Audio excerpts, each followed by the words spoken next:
여러분 안녕하십니까, 강신업 변호사입니다. 자, 가덕도 피습 사건이라고 하는 거, 이거를 이재명 정부에서는 테러로 지정을 하고 테러 TF를 꾸려가지고 전방 위적 수색을 들어갔습니다. 그래서 심지어 이사 TF에서 국회도 압수수색을 했는데요. 2024년 1월 2일 날 벌어진 이 사건에 대해서, 이재명 피습 사건이죠, 이거를 지금 다시 전방위적으로 수사를 하고 있다는 겁니다. 국가수사본부 가덕도 테러사건 수사 TF입니다. 국가수사본부 가덕도 테러사건 수사 TF인데, 여기가 지금 합동 수사반을 만든 거예요. 심지어 국정원까지도 이 수사를 도와주고 있는 거죠. 군경, 국정원 모두 지금 이 TF에 협조하고 있습니다. 그런데 어제 여기에서 오후 4시 반부터 국회 정보위원회, 국정원, 국무조정실 대테러센터 등에 대해 압수수색을 진행했습니다.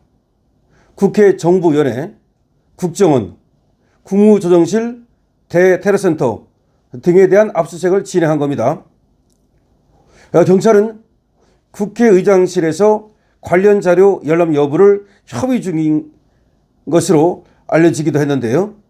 결국은 국회 가서 국회의장실을 들었다가 자료도 열람하고 국회 정보위원회도 압수수색을 한 거죠. 자, 이게 지금 말이죠, 아주 묘한 말이 나오고 있는데, 이재명의 가덕도 테러가 고성국 유튜버의 영향을 받았다, 그런 말이 나오기 시작한 겁니다. 고성국의 영향을 받았다? 이게 지금 어마어마한 얘기입니다. 그런데 고성국의 영향을 받았다면 어떻게 받은 것이냐? 지금 국정원에서 국회 정보위원회에 보고를 한 바에 따르면 고성국하고 전화도 하고, 그리고 고성국 사무실을 들리기도 했다. 누가? 이 습격범, 테러범이. 이 사람의 이름이 김진성 씨거든요. 김진성 씨가 고성국과 영향을 주고받았다. 그러니까 테러범이 고성국에 영향을 받아가지고 테러를 한 것으로 보인다. 이런 어떤 발표입니다. 이것이 사실이라면 엄청난 파장을 갖고 올 수 있는데요. 과연 사실인가? 그런데 이 사건은 1월 2일 날 발생했거든요. 2024년 1월 2일입니다. 그런데 고성국에게 전화를 건 거는 이 김진성 씨가 아니라는 겁니다. 김진성 씨의 아들이었고, 전화를 건 것도 아니고 문자가 처음 왔다는 겁니다. 보통 유튜브들은 전화번호를 밑에 화면 하단에 이렇게 올려놓는 경우가 있는데요.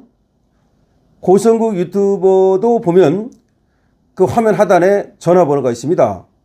공식 전화번호라고 볼 수 있겠죠. 근데 그리로 문자가 들어왔다는 겁니다.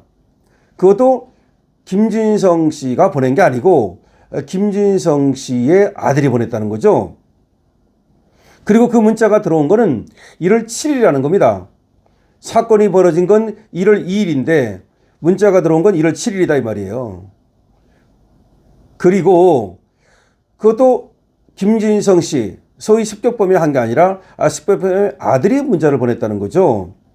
그러니까 무슨 뭐 영향을 받았다, 그래서 테러를 했다, 이거는 전혀 성립하지 않는 얘기입니다. 문자를 보낸 이유는 뭐냐? 지금 아버지가 이렇게 됐다. 그런데 이런 사실을 많은 유튜버들에게 좀 알려달라, 그런 내용이었다는 겁니다. 그러니까 결과적으로 고성국 유튜버가 좀 큰 유튜버니까 이쪽에다가 문자를 보내서 자기가 이렇게 어떤 일을 했는데 이렇게 됐다는 그 사실관계를 말하는 거겠죠. 그거를 좀 알려달라는 문자가 왔었다는 겁니다. 자, 그래서 그것 때문에 그 이후에 사건 이후에 어떤 연락이 있었던 것이지 사건 이전에 연락을 주고받은 것이 아니다는 겁니다. 그 다음에 또 하나는 마치 고성국 유튜버의 영향을 받아서 테러를 한 것처럼, 테러에 고성국 씨가 영향을 미친 것처럼 이렇게 국정원에서는 발표를 했는데 그것은 전혀 얼토당토 않은 얘기라는 겁니다. 다시 말하면 그 전에 서로 만나서 얘기를 했다든가 서로 연락을 주고받았다든가 이런 일이 전혀 없다는 거죠.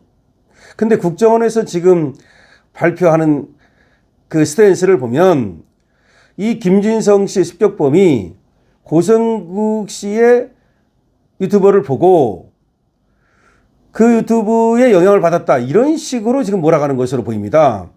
평상시에 그러니까 어떤 유튜브를 즐겨봤는데 그 유튜브에 영향을 받아서 그렇게 하나의 이 사건으로 나아갔다 이런 식의 프레임을 짜는 것으로 보이거든요. 이것은 상당히 위험한 겁니다. 그런 식으로 따진다면 말이죠. 예를 들어서 SBS에서 그것이 알고 싶다라고 하는 프로그램을 하죠. 근데 거기에 보면은 범죄의 수법, 범죄의 어떤 과정, 이런 어떤 것들이 다 드러나지 않습니까? 그러면 그거 보고서 SBS에 그것이 알고 싶다 보고서 나도 저렇게 하면 되겠구나 라고 해서 모방 범죄를 했다. 내지는 그거에서 영향을 받았다. 이렇게 말할 수 있는 겁니까? 영향을 받을 수 있는 사람은 있겠죠. 그러나 그렇다고 해서 SBS에 그것이 알고 싶다를 그것을 방송을 그만둬야 됩니까? 그건 아니잖아요. 그러니까 그런 식으로 인과관계를 넓혀간다면 끝도 없는 겁니다.